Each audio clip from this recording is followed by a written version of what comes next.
What's in a name? For some of us, it's just a label. But for others, a single name can pack in centuries of history, faith, and tradition.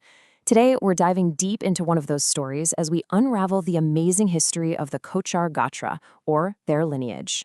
At the very heart of this story are three really powerful pillars. Written here in Sanskrit, you've got Shakti, which is all about power and divine energy.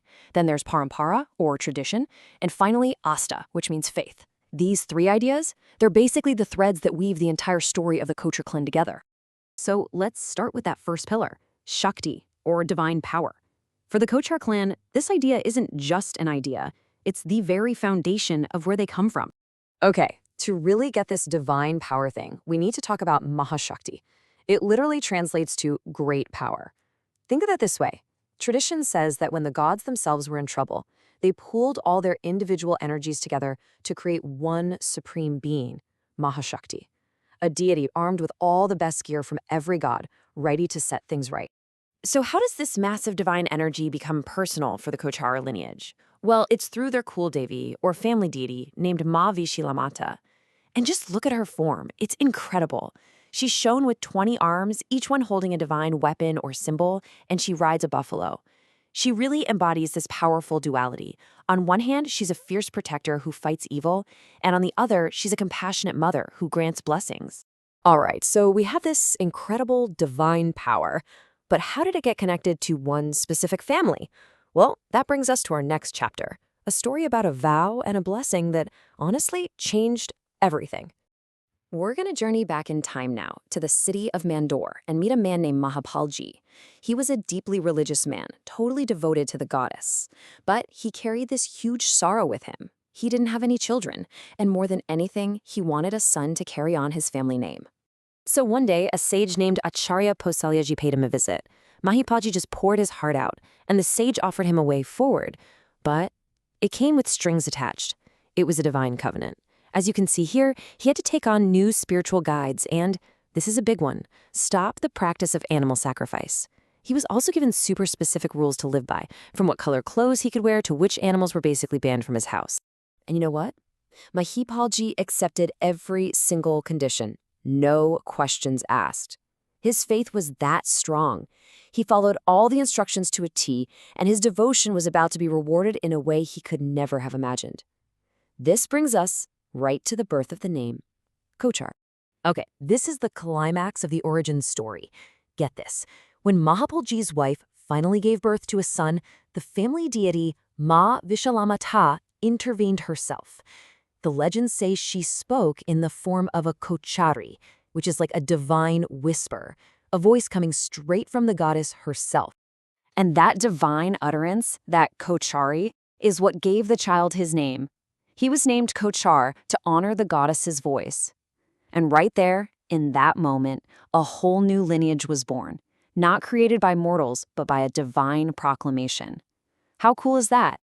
Now, this origin story doesn't just exist in a fairy tale bubble.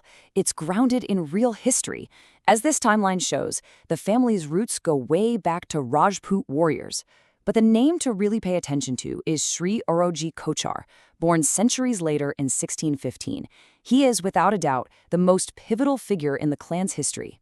And that brings us to the Adipurush, which means the progenitor of the Bikaner Kochar clan, Sri Urhoji. This is the man who would take that divine lineage and establish it as a prominent and deeply respected family. You know, the historical texts don't just tell us what he did, they actually paint this incredibly vivid picture of the man himself. I mean, listen to this. His presence was compared to a towering peak. They describe his traditional Marwari turban, a formidable mustache, and a penetrating gaze. It really brings this guy to life, doesn't it? All right, remember, this year, 1673, this is a massive turning point for Urhoji and the entire Kochar clan. The Maharaja of Bikaner, Sur Singh, recognized his talent and character and summoned him to the city, giving him a really important job in his administration. This was the moment the family's destiny became linked with the great city of Bikaner. But the journey to Bikaner wasn't just packing up and moving. Oh no. Just like the origin of the name itself, this journey was also guided by the divine. It's a story about a promise from the goddess and a single, fateful stop that changed everything. So before he left for Bikaner, Uhoji prayed to his family deity, Ma Vishla, asking for her blessing. And she promised she would go with him, but she gave him one critical rule. I will go with you, but do not stop on the way. But you know how these stories go. Destiny had other plans. For whatever reason, our Hoji's caravan made a stop at a place called Karmasur. And because that one condition was broken, the goddess established herself right then and there. What was once just a desolate path was instantly transformed into a blessed, holy site. This fateful stop didn't just create a holy place, it also cemented Sri Orhoji's legacy. From this one man, a whole community would spread out, carrying the Kochar name and the incredible story of their divine protector all across the region. And you can literally see that legacy spreading out on this slide. Orhoji had 8 sons, and this table shows how they went on to establish branches of the Kochar family in major cities all over Rajasthan, from Bikaner and Jodhpur all the way to Pali and Jalore. This is how one family grew into a widespread and influential clan. And that legacy is totally alive and well today. In the heart of Bikaner, in a square literally named Kochar's Chowk, there's a statue of Urhoji.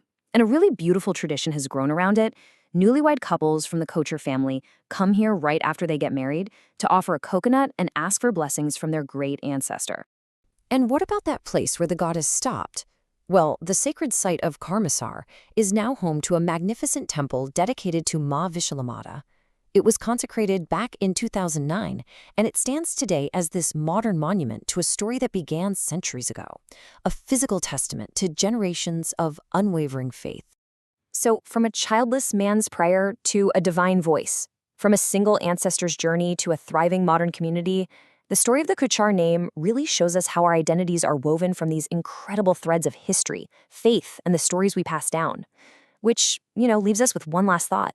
What stories does your name carry?